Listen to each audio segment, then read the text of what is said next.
Swayam Prabha. Digital India. Educated India.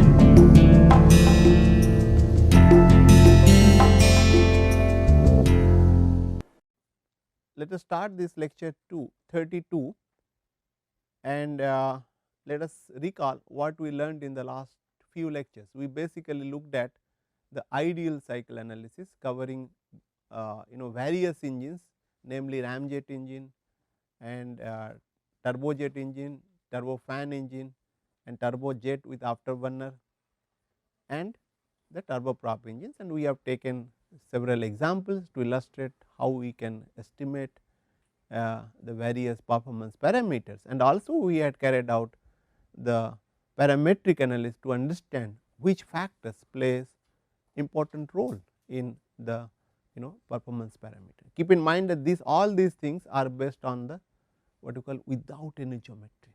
You are just playing around as a designer to look at what really you want to have particular mission requirement. Now, we will be discussing about how to carry out a real cycle, because all those things we did under several assumptions. Now, we will remove those assumptions and see how we can really carry out analysis which will be more realistic. Still we are doing some kind of, or we will be doing some kind of approximation as well, but that is good enough, that is rather better than the ideal one. So, what we will be doing in this case, we will be looking at the losses incurred in the ideal in the what you call real gas turbine engine, and we have not considered any losses in the ideal cycle analysis. However, we need to look at. So, if you look at losses, all the losses kinds of, there are various kinds of losses, we can divide them into how many categories? What are those losses? For example, flow is occurring in a air intake, right? It is occurring through the compressor or the turbo machinery, turbine. That means there will be some losses due to frictional losses, there might be separation, there might be mixing. So, those are losses. Beside this, there will be some transmission, right, and the transmission of power from turbine to compressor, turbine to propeller, right, and there will be all the power given by the turbine cannot be transferred to the compressor, right, and there will be another kind of losses which will be basically due to the heat transfer, and we because when the flow is taking place, it is combustor. So, it can be. So, broadly it can be divided into three categories. One is aerodynamic losses, other is thermodynamic losses, and the third one is the mechanical losses, right. And aerodynamic losses, as I told, it is basically due to the fluid flow through various components of engine, which is quite complex in nature, particularly in turbo machine, and it will be adverse pressure gradient like in compressor, air intake and other places. If you look at your combustion chamber, it is quite complex, particularly the main combustors, even the afterburner, there will be blob bodies, there will be mixing, there will be losses. So, those are aerodynamic losses, and thermodynamic losses is due to incomplete combustion of fuels, right. Not that all the fuel you can't really convert into the energy, it is not possible in real situation, because it will be operating over a wider range during its operation. And beside this, heat transfer is inevitable, although we have assumed there is no heat transfer, right. It is inevitable to the from the component to its surrounding, and as I told you, the power transmission has to be taken place from turbine to the compressor to the propeller, and then there will be some losses. So, all these losses we need to now consider, and let us see how we will be working with it. And let us ask question, how does the real cycle performance differ from that of an ideal cycle? What are those things? if you look at, we have assumed in the your all the components having the all same properties like air, we say air standard ideal cycle, right. But in real situation it is not the air alone, from the combustor onwards it will be the several other combustion products, fuels and other things will be coming, number 1. Number 2, temperature is changing from intake to the nozzle exit, and of course peak temperature will be occurring in the combustion chamber, right. So, therefore, the Cp values will be changing, gamma will be changing, several kinds of things will be occurring, which we have not considered, right, in our ideal cycle. So, as I told you, variation in gas properties throughout the engine owing to both temperature, pressure and composition. It is not the composition which is changing, but also the pressure and temperature is changing. So, and non isentropic diffusion process in air intake and compressor. Similarly, non isentropic expansion in the turbine and nozzle, right, but in real like ideal situation we have all considered isentropic processes, right, both for the compression and expansion. So, change in kinetic energy and potential energy between inlet and outlet can be ignored, all the components of gas turbine engine. Of course, that we will be considering, because we are interested to look at the total one, and of course, potential energy is now very important, particularly for case of a gas turbine engine, because all will be in the similar level. But when you use the centrifugal compression and centrifugal turbine, we need to worry about, but those contribution will be very less, right. But in case of steam turbine and other thing, you might be knowing its potential energy plays small role, but here in this case we need not worry about it. So, there is another one which of course I will not be discussing, but you can note that bleed air extraction from the air intake and compression for turbine cooling, because we need to cool the turbine, right, and it is basically the this air which will be causing problem in case of your air intake and compressor, right. You will just transfer this problem due to what? Problem due to surging, flow separations and other things, due to adverse pressure gradient in case of air intake and compression. Those which are the problem now you will be using for cooling the turbine, it is a win-win situation kind of thing, right. That is the kind engineers they have developed, how to overcome the problem, at the same time solve another problem. So, incomplete combustion of fuel, gas dynamic losses in the combustor due to heat addition, the flow in the exhaust nozzle may not be fully expanded to the ambient pressure, rather it will be over expanded, under expanded, depending upon its operating envelope.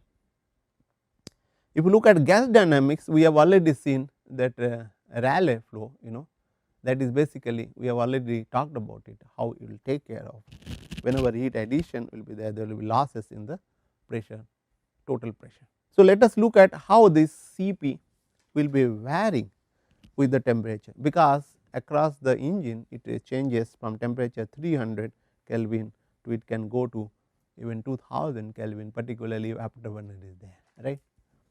So, if you look at the Cp values, it will be dependent on phi. What is this phi? Phi is basically equivalence ratio, right, which we have already defined, right. So, if it is 1, right, you will get a higher Cp values, and keep in mind that the Cp I have shown, these are the Cp values.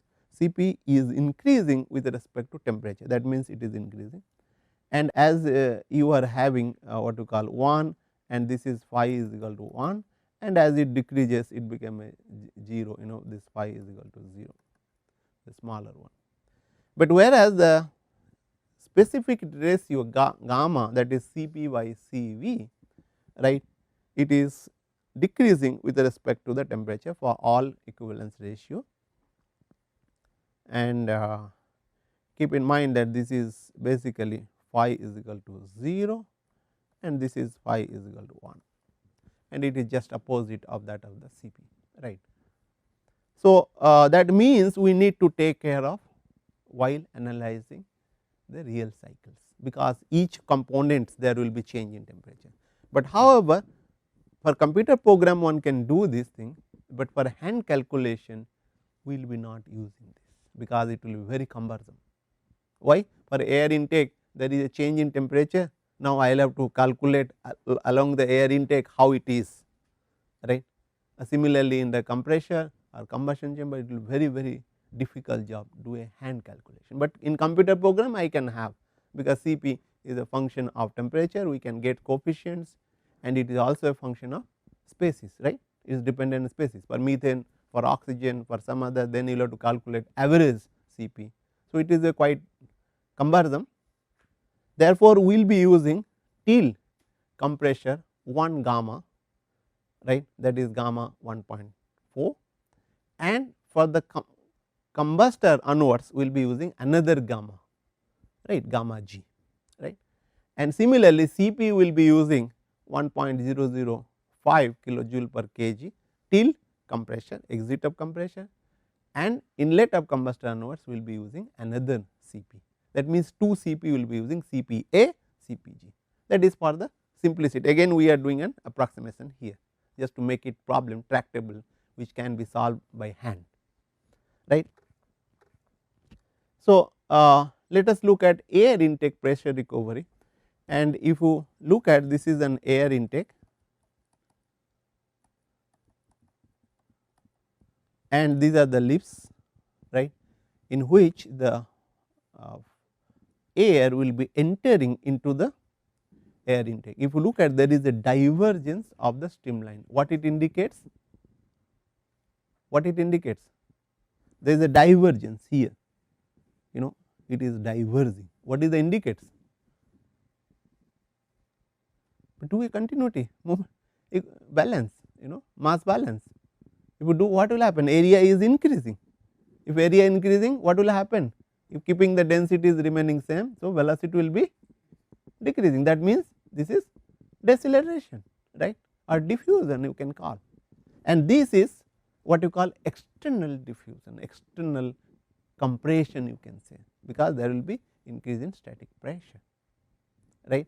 And of course, however it is going through the, when it is entering, this is known as internal compression, because if you look at air intake is a compress, you know, air getting compressed because decelerated, right, the flow is being decelerated. And there might be a situation where it will be other way around, it will be accelerated in the your external portion 0 to 1, right. Will it really occur? When the velocity is very less. For example, under what condition? When the aircraft is Standing, or it is about to take off, or it is climbing, you know, at that kind, this will be is a different, this streamlines if you draw it will be wrong. So, I am not going to discuss, but you please think about that, right. So, now if I look at the processes in Ts, what is happening, this P naught is your the pressure, static pressure, free stream static pressure, and there is a compression, and this is compression 0 to 1, right, will be what? Isentropic compression. Am I right? Can I say isentropic? Can I say or not? Because there is no surface, right, and also this compression is the heat losses will be very low. So, adiabatic and reversible, because there is no losses in friction and solid surface is not there. So, therefore, it will be like this isentropic compression, but whereas these process, if you look at P1 to Pt naught, or right, if you look at Pt naught or Tt naught, this point is equal to the Tt2. So, this process is basically the isentropic compression, right. But however, as the solid surface is there, so it will be having a lower pressure over here Pt2, that means Pt2 is less than Pt naught, right. Agreeable, disagreeable? If so, it is not isentropic, no sir. It is not isentropic, this is not an isentropic process, whereas the T2s I am saying this is isentropic, S for isentropic I am using, whereas it is not isentropic. That means this dash line, you know, is not an isentropic. So, and the pressure P2 is the static pressure, that means there will be change compression, and I have indicated in the dashed line. Okay. Keep in mind this velocity V2 square by 2 Cp, this portion V square by 2 Cp, this portion, right. So, what we will have to do now, how to handle that, that is because as I told, it is basically air intake to distillate the free stream fluid smoothly to a lower velocity, either in subsonic or supersonic, and this is basically a subsonic diffusion air intake, right.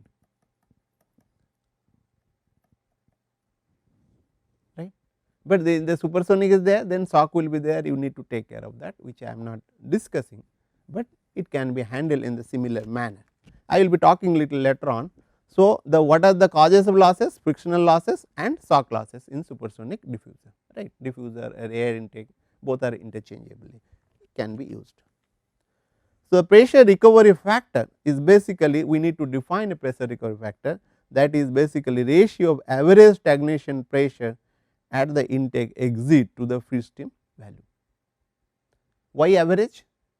Because in each point it may be changing. So, therefore, I need to take average in real situation, right. Here we are considering it to be flow to be one dimensional, in real situation flow can never be one dimensional. So, I will take average values. So, therefore, it will be PT2 divided by PT naught is nothing but pressure recovery factor pi d. Always it will be less than 1, right. This will be less than 1. So PT2 divided by PT2 divided by PT naught. PT naught is here. If I convert all the total and that velocity V naught, P1 P naught plus V naught square, this is this portion, right. Total will be PT naught. So, PT naught is much higher, or rather not much higher, it is higher than the PT2. So, therefore, it is less than 1. In ideal cycle, we have assumed it to be 1. Pi d is equal to 1, but it is not 1, is that clear in real situation. So, assuming the processes in the air intake to be adiabatic, but however, we are considering the process to be adiabatic in the air intake. Why?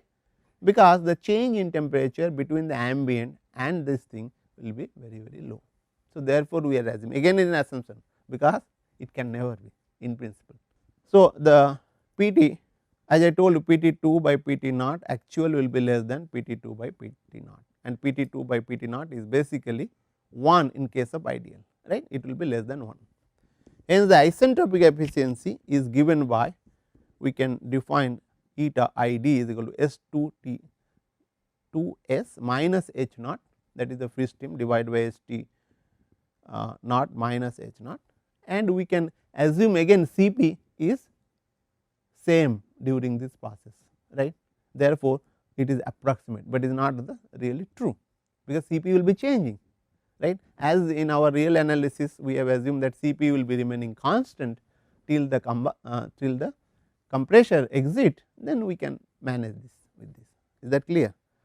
So, if you look at this, is basically what I am saying, this is Tt to S minus T naught and Tt2 Tt2 T2 T2 Tt2 S minus T naught divided by Tt naught minus T naught, like that is the isentropic efficiency for a air intake, for an air intake. So, if I look at this is basically Tt, I can write down, I can divide this by T naught and I will get Tt2 S divided by Tt naught minus, no, there is a little problem here, okay, right, this is not. So, this I can write down, this is basically not Tt2 S divided by Tt naught into Tt naught by T naught, right, and we know that Tt naught by divided by T naught is nothing but 1 plus gamma A minus 1 divided by 2 m naught square, is not it, right. If it is isentropic flow, because this portion is isentropic, right. So, therefore, I can write down, and this is nothing but Tt2 S divided by T naught, this is nothing but pi d gamma minus 1 divided by gamma. Keep in mind that here it is gamma A, this is gamma A. So, and in of course, if I put this is basically this is nothing but your tau r, this portion. So, if I what I am doing, it is basically eta d is a function of flight Mach number, and also it can be related to the pi d. If I know this pi d at values, because pi d when Mach number is very low, it is towards going to the 1, yes or no, pi d will be 1, because there is no flow, I am like it will be 1 kind of, it is going towards 1, and it will be decreasing with the Mach number, and if I know these values, I can get what will be the eta d, which is lower than this values, right. So, you can get a relationship between the isentropic efficiency for an air intake with respect to the what you call the pressure ratio across the air intake or the diffuser. So, the overall pressure ratio intake can be expressed as pi d, because we need to know this pi d will be pi d maximum into pi r, and this is pressure is due to ramming effect, because particularly in supersonic flow the ramming effect will be very high, and this pi r in the subsonic flow or the low subsonic flow will be almost equal to 1, we will see that. So, the pi d maximum is certain portion of ram total pressure due to wall friction, because wall friction will be there. So, therefore, this value will be having certain thing, right, which is due to wall friction, whereas pi here certain portion of total pressure due to ram recovery, right. And now, to get this pi r is not that easy, what we will be using an empirical relationship, which of course was being derived long time back in maybe in 60s, okay, that till we are using. Pi r is equal to 1 and m net less than equal to 1, very low subsonic or the subsonic flow, right, it will be 1, whereas the m naught 1 to 5 you will have to use this expression, and when the m naught is beyond 5 you will have to use these expressions, right, particularly supersonic very high, rather hypersonic flow you will have to use, and this case is supersonic flow, this is basically supersonic flow.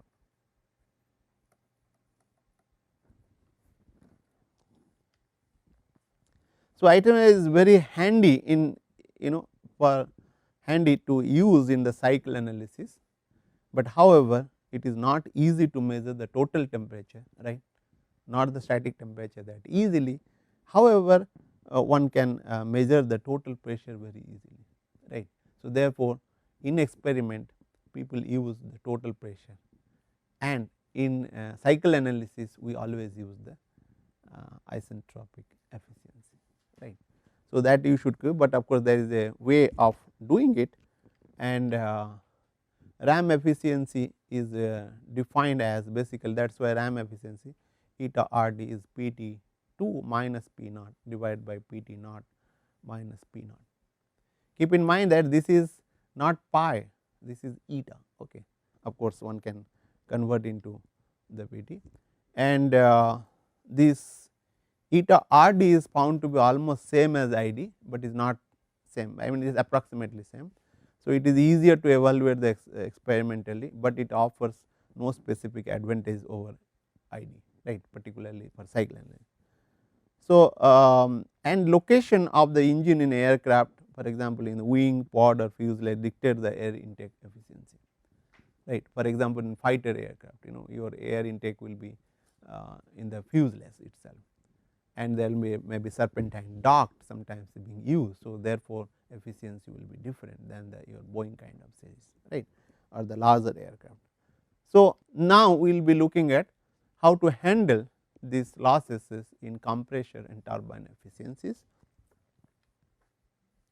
In actual compression and expansion process, losses basically are caused due to viscous shear on the blades and the walls of the casings, and also the mixing, two blades will be there will be mixing at the downstream in the wake regions, all those things, because of that the losses will be occurring, right.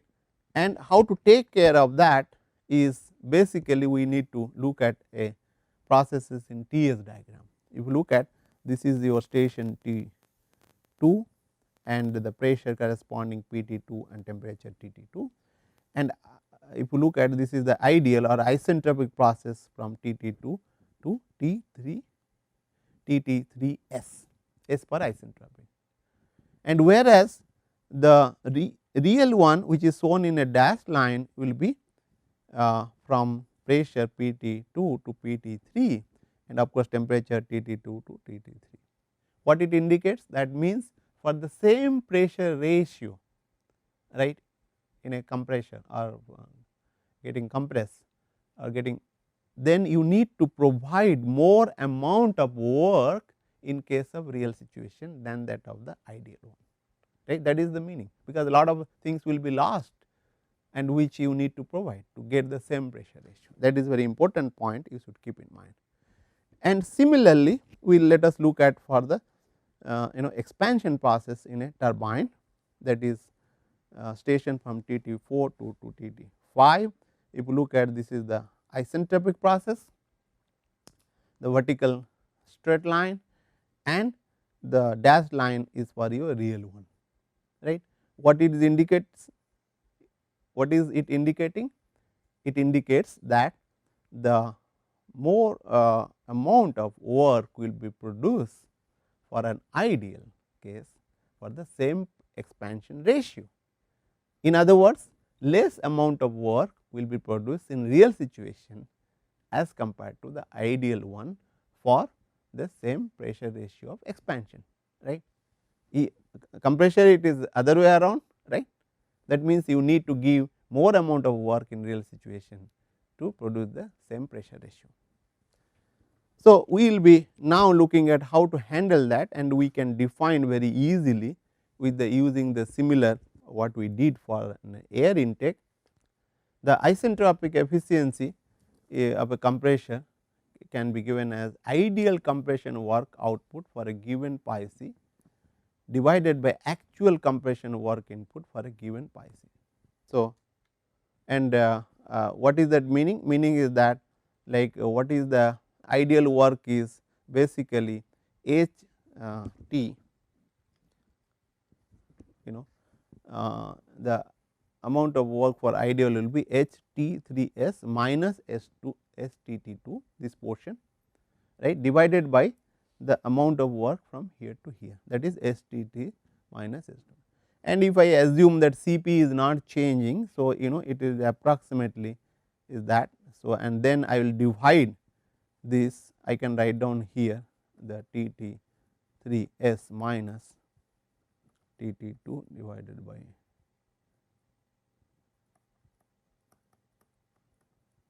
if I divided by this T1 Tt2 and here also Tt2. So, this is Tt2, I will get T3 S divided by Tt2 minus 1 and Tt3 divided by Tt2 minus 1. If you look at, this is nothing but your tau c, and this is for isentropic process, because we are talking about here in the isentropic process, right. So, therefore, it will be pi c power to the gamma a minus 1 divided by gamma a, and this is in pressure ratio across the compression, right. So, isentropic efficiency of a turbine you can write down in a similar manner, that is Tt4 minus Tt5 divided by Tt4 minus Tt5 S, and you can write 1 minus tau t divided by 1 minus pi t power to the gamma g minus 1 divided by gamma g, right. You can look at your diagram and then do that, but the same thing it will be, right. So, question arises, we need to whether use this isentropic efficiency or we will go for something, because isentropic efficiency will be changing in a compressor, because if you look at in modern days the compressor or pressure ratio of even 40 people are contemplating to use. That means, there are several number of stages, right, and then whether this isentropic efficiency we can assume to be constant for such a high pressure ratio or not. And you will be surprised to know that it is not that prudent to use the constant isentropic efficiency across the all stages of a modern compression, right, axial compression particularly more number of stages. So, therefore, we need to define a polytropic efficiency. Polytropic efficiency is basically what you call a ratio of ideal to actual work for an infinitesimal step during a compression process. That means, if I am going, let us say, from pressure PT2 to pressure PT3, right, and then there will be number of stages which will be there, right. And what I am saying, this is a in a very infinitesimal, let us say this is PT and this is PT plus dPt, when dPt is tending towards 0 or very small, right, infinitesimally small dPt. Then we need to look at, and then we will define this isentropic efficiency and connect to what you call this polytropic efficiency to isentropic efficiency across the entire compression consisting of number of stages.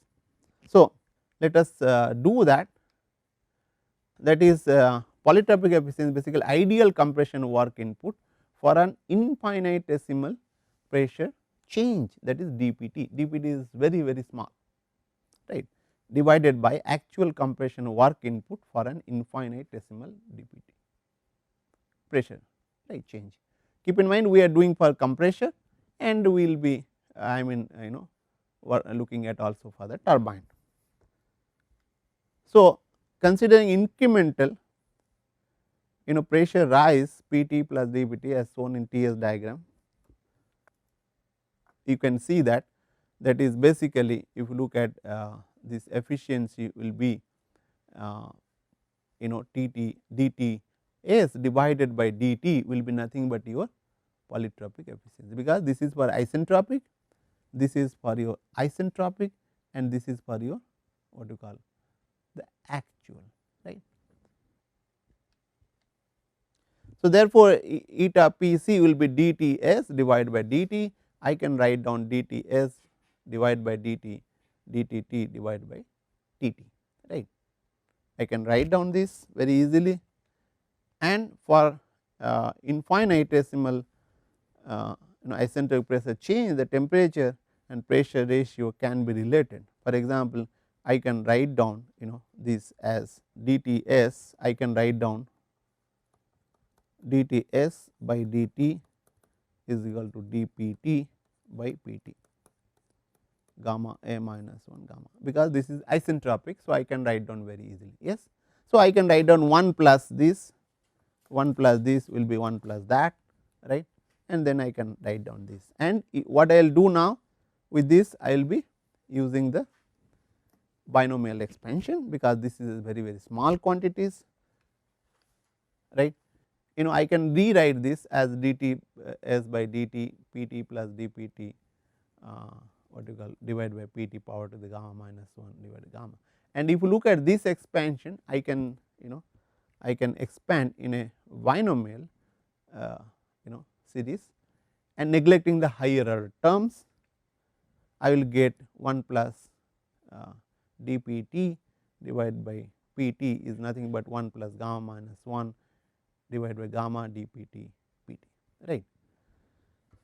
So, if I substitute these values here, what I will get, because in place of this I am substituting here, what I will get? I will get gamma A minus 1 gamma A dPt by Pt, is not it? 1 cancel it out.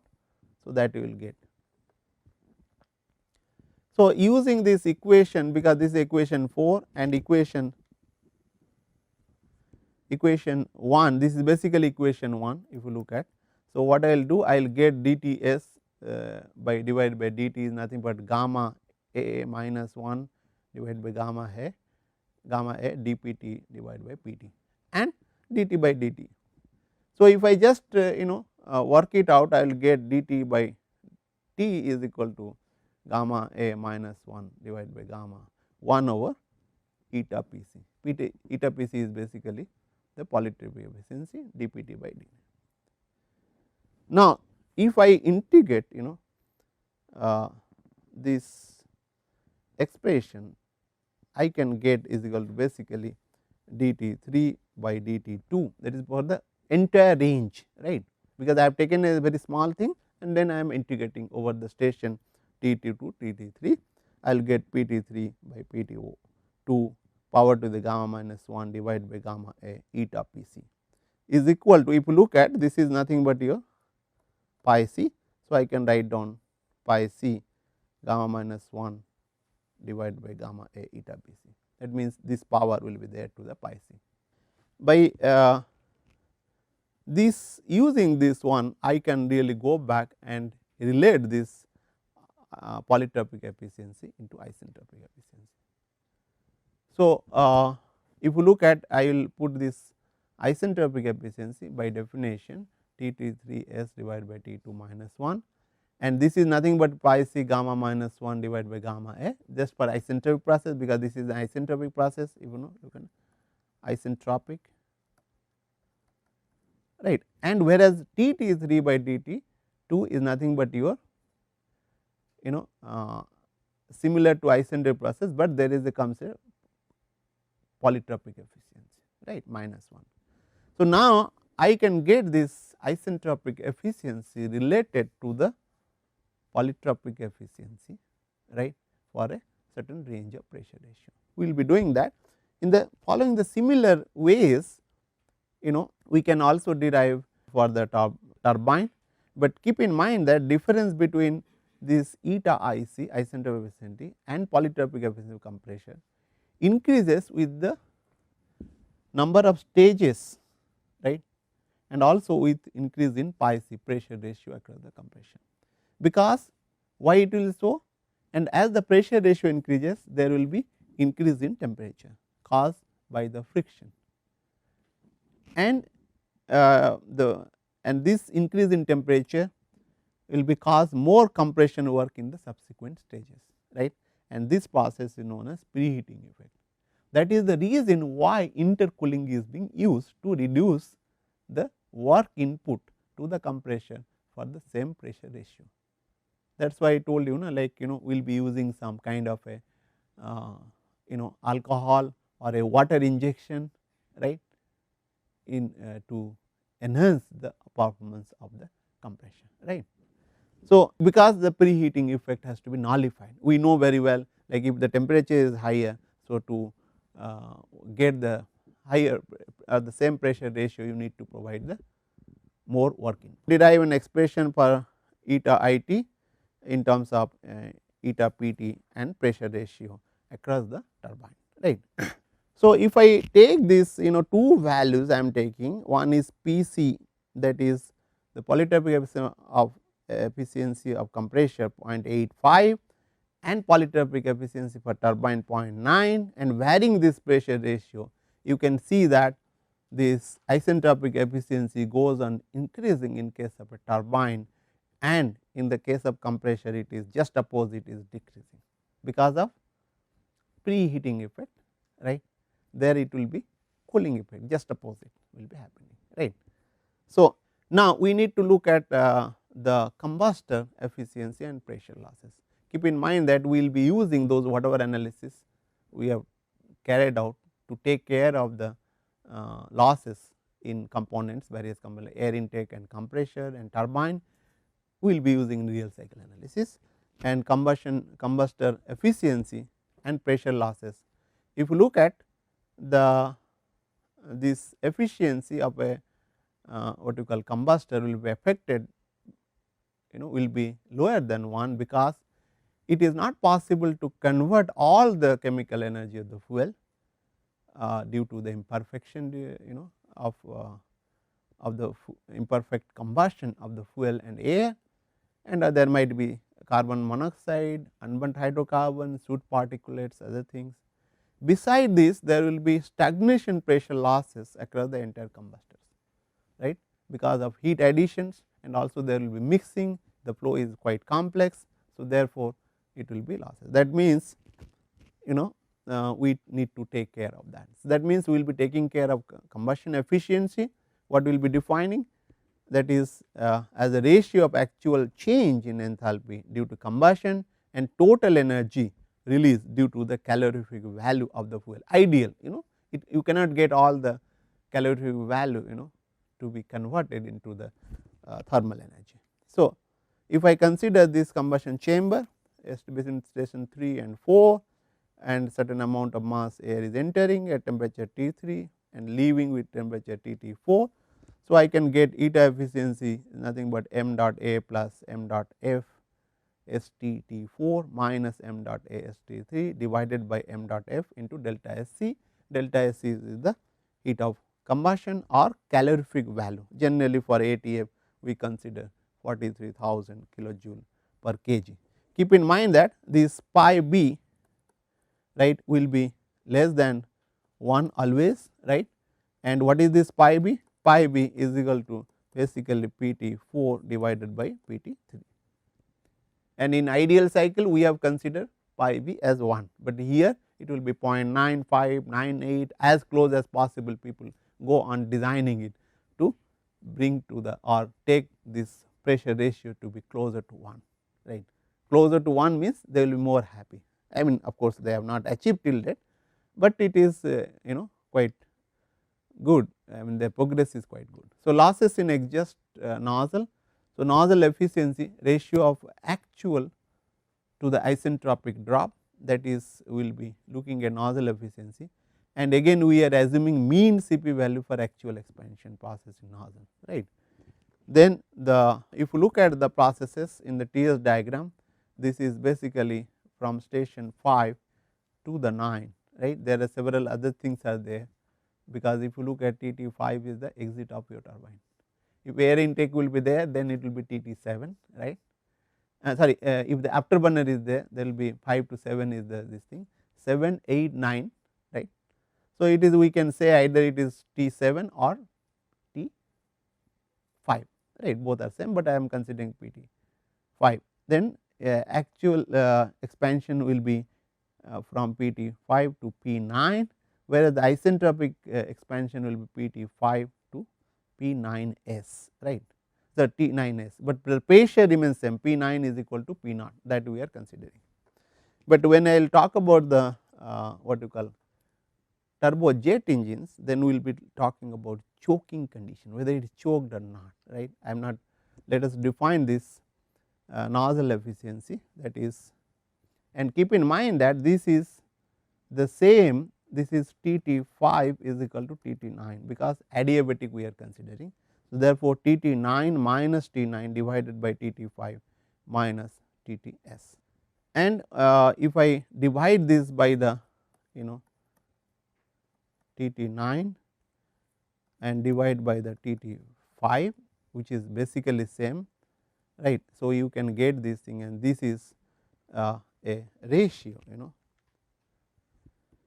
and we will be getting all those values, and we can express this TT9s by TT5 in terms of pressure ratio P9 by PT5 power to the gamma g minus 1 divided by gamma g.